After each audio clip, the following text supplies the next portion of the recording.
Éxodo 34, versículo 15 al 17 dice, en las instrucciones que Jehová le da al pueblo, por tanto, no harás alianza con los moradores de aquella tierra, porque se prostituirán en pos de sus dioses, y ofrecerán sacrificios a sus dioses, y te invitarán, y comerás de sus sacrificios.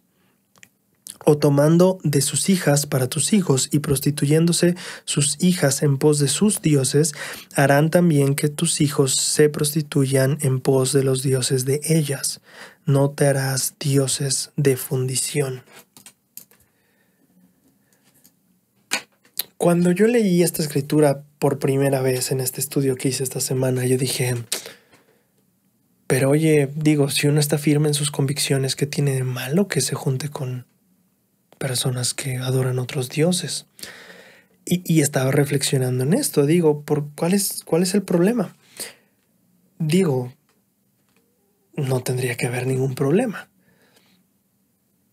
Y reflexionando y pensando en la lección que podría encontrar en esta escritura, me vino a la mente un discurso del elder Richard G. Scott en la Conferencia General de octubre del 2013. El discurso se llama La fortaleza personal mediante la expiación de Jesucristo. Él está hablando en este discurso acerca de los padres que serían lamanitas, los que se vuelven amonitas, los que tienen armas y las entierran en el suelo. Más o menos supongo que conoces la historia. Muchos años después, cuando están en una guerra, están perdiendo y entonces dicen vamos a agarrar las armas, pero el amán les dice no lo hagan y entonces todos los hijos valientes salen a luchar. Los papás se quedan sin agarrar armas porque habían hecho un convenio y las enterraron. Espero que te recuerde un poquito. Bueno. El elder Richard G. Scott está hablando de esta historia y dice lo siguiente.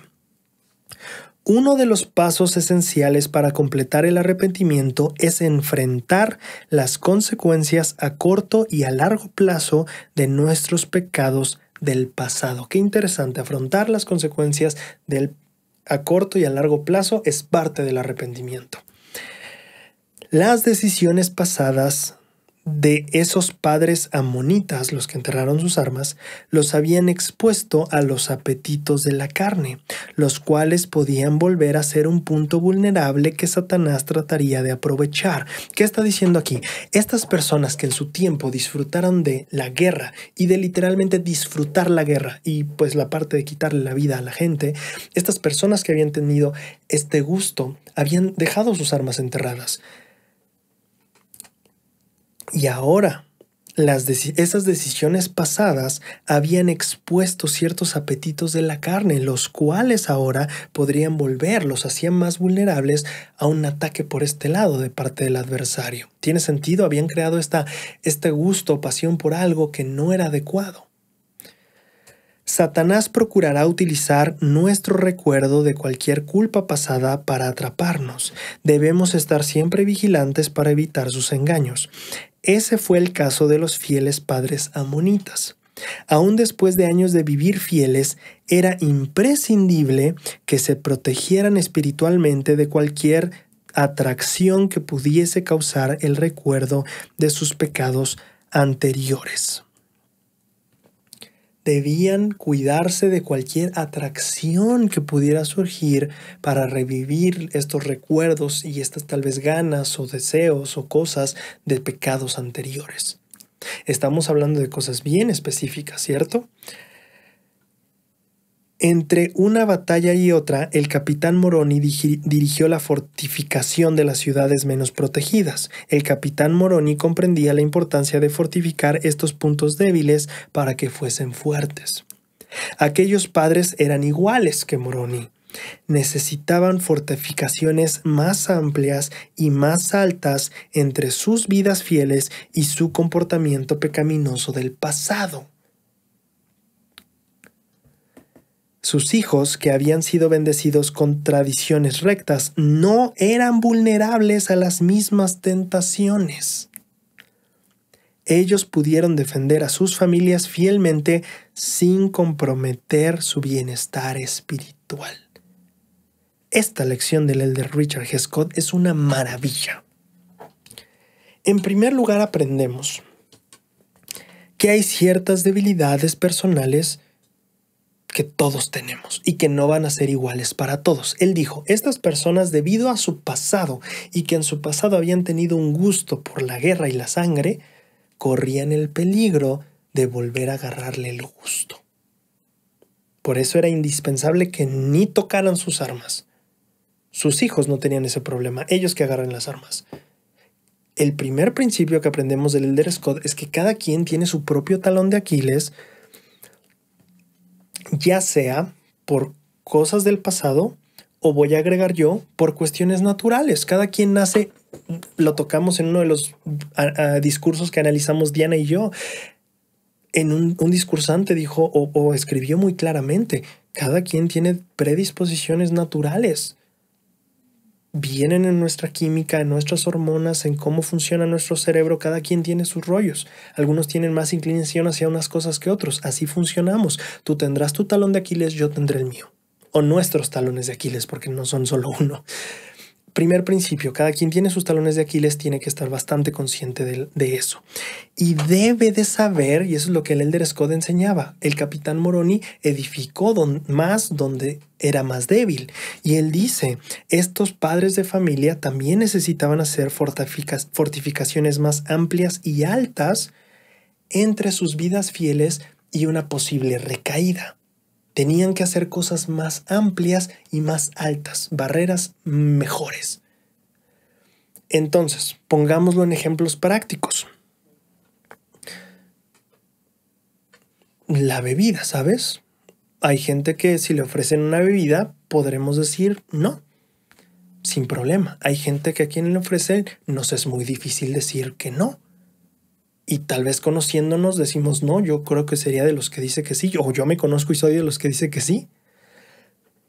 Tal vez lo pensamos también con, ¿sabes? No sé, con una chica, ¿sabes? Decir, híjole, no, yo quedarme a solas con ella, me conozco y tal vez siento que por ahí no debería ir. Pero no solo en los pecados más obvios, como lo hemos visto en 3 semillas, no solo los pecados más obvios, también viene esta parte donde, como dice el Elder Oaks, tal vez el servicio acaba siendo tu piedra de tropiezo, como el joven que el Elder Oaks enseña en este discurso, en el que dice hay un joven que se dedicaba tanto a la iglesia que acabó descuidando todas las demás áreas de su vida, acabó siendo como un empleado de la iglesia de servicio y descuidó todo lo demás, su fortaleza se volvió su debilidad. Entonces lo interesante aquí es entender que estas debilidades no solo tienen que ver con pecados obvios, que nos hacen caer por pecado, sino con cosas que nos hacen caer por desequilibrio también. Y eso es muy interesante de evaluar. Ahora, para poder aterrizar esto mejor, creo que hay 2 lecciones que el Elder Richard G. Scott nos enseña en este discurso. La primera es que estas cosas son personales. Y esto es bastante interesante, porque lo que para ti sea debilidad, tal vez para mí no lo es. Y tal vez por mi experiencia de vida o por mi rollo natural con lo que nací, lo que para mí es difícil, para ti no. Ahora, cuando nosotros edificamos fortalezas más altas para ajustarme a lo que para mí es difícil, en este aspecto, por ejemplo, lo de la bebida. Si yo sé que yo no puedo negarme cuando me ofrecen una bebida, no voy a donde hay bebidas. No voy a donde sé que me van a ofrecer una. Ahora, tal vez tú y yo tengamos familia que no es miembro y que a ellos les gusta echarse una cervecita de vez en cuando en reunión familiar.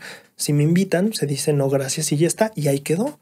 Hay personas que no pueden aguantarse una copa que les ofrecen. La persona que sabe que tiene una debilidad personal debe de hacerse varios pasos hacia atrás, debe de crear mayor distancia entre su vida recta y su debilidad, porque él sabe de qué pie cojea. Ahora, estos planteamientos son personales. Si para mí la debilidad es que me inviten a una copa, yo me alejo de cada lugar en el que sé que pueden ofrecerme una copa. Pero eso no significa que otro hermano del barrio no debería ir con su familia porque a su primo le gusta tomarse una cerveza de vez en cuando. No, ese es mi límite personal. Hay personas que como límite personal pagan el diezmo tan pronto reciben el dinero. Y está súper bien, porque se conocen, es que si no me lo gasto. Está perfecto. Si tú sabes que tienes ese rollo de que si no lo pagas inmediatamente te lo gastas, date 2, 3 pasos para atrás y hazlo así. Hay personas que lo pagan al final del año, hacen sus cuentas y ya está. Y esta es la parte importante de entender la norma personal. Si ningún manual lo dicta de esa manera, pero tú sabes que tienes que hacer un extra, empieza a hacerlo. Es importante para ti. Ojo, repito, no puedes imponer ese extra sobre otras personas. Si yo pago mi diezmo inmediatamente, no puedo voltear y exigirle a la persona que lo paga anualmente, decirle, hey, tienes que pagarlo tan pronto recibas el dinero, porque estás mal. Es como, no viene en ningún manual.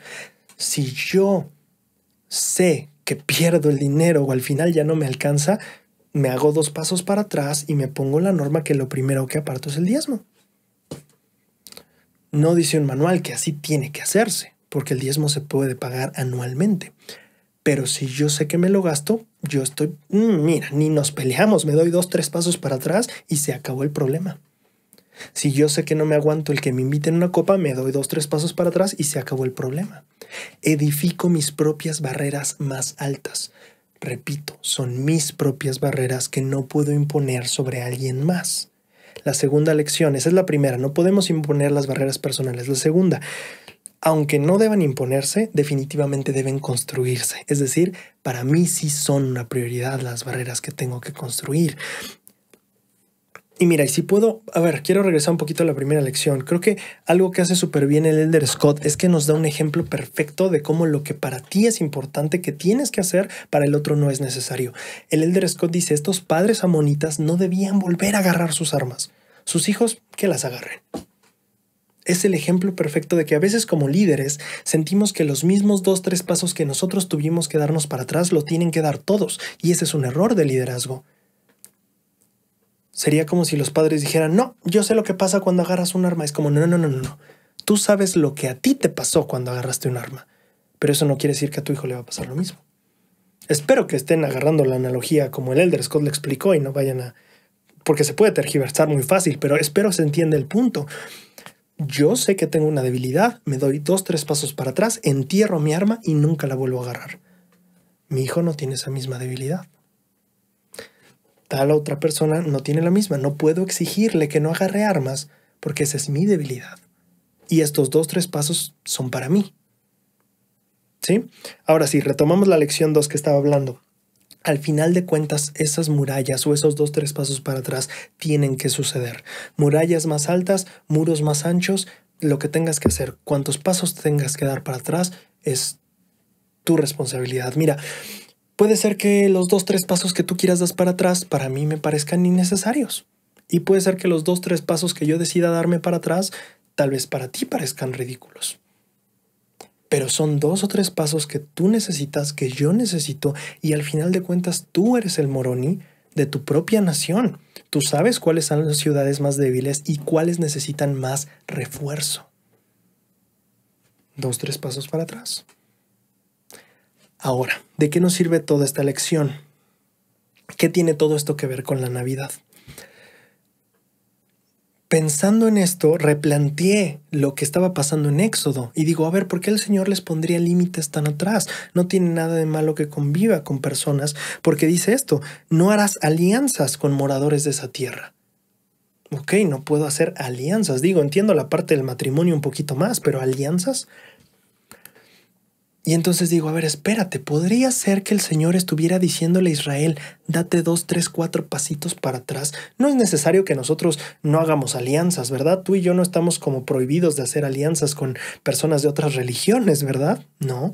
¿Por qué Jehová sí les estaba diciendo, no hagas alianzas? ¿Podría ser que Jehová les estuviera diciendo, hazte 2, 3 pasitos para atrás? Y entonces dije, espérate, la idolatría es el tema aquí. Antes del becerro de oro, creo que Israel no había demostrado esta tendencia a la idolatría, pero con lo del becerro de oro quedó plenamente descubierto una debilidad que Israel tenía. La idolatría. Ir en pos de otros dioses inmediatamente. No pasó ni un mes y medio, ya estaban adorando a otros dioses y diciendo que esos dioses los habían sacado de Egipto. Israel reveló que tenía una debilidad. ¿Qué es lo que hizo Jehová? enseñarle que cuando tienes una debilidad, te das 2, 3 pasitos para atrás. No te quedas en el límite. Te das 2, 3 pasitos para atrás. No todos lo necesitan, no, pero tú sí. Digo, actualmente el Señor no nos pide a ti y a mí que no hagamos tratos con, o no hagamos alianzas o nos llevemos con personas de otras religiones, ¿o sí? No. Pero a Israel sí se lo pidió, porque Israel sabía o dejó al descubierto de qué pie cojeaba y entonces tienes que hacerte 2, 3 pasitos para atrás. Israel acababa de demostrar su inclinación hacia la idolatría. El Señor estaba creando fortificaciones más amplias y más altas. Así como los padres nefitas tuvieron que enterrar sus armas y que no todos se nos pide enterrar ciertas cosas. En el sentido de que a ellos lo necesitaron hacer, tuvieron que hacerse 2, 3 pasitos para atrás. Los hijos de ellos no tuvieron que hacerlo, no era lo que les costaba trabajo, no era su mayor tentación, no era su talón de Aquiles. Moroni fortaleció las ciudades más débiles, los padres tuvieron que alejarse de su mayor tentación, 2, 3 pasitos para atrás.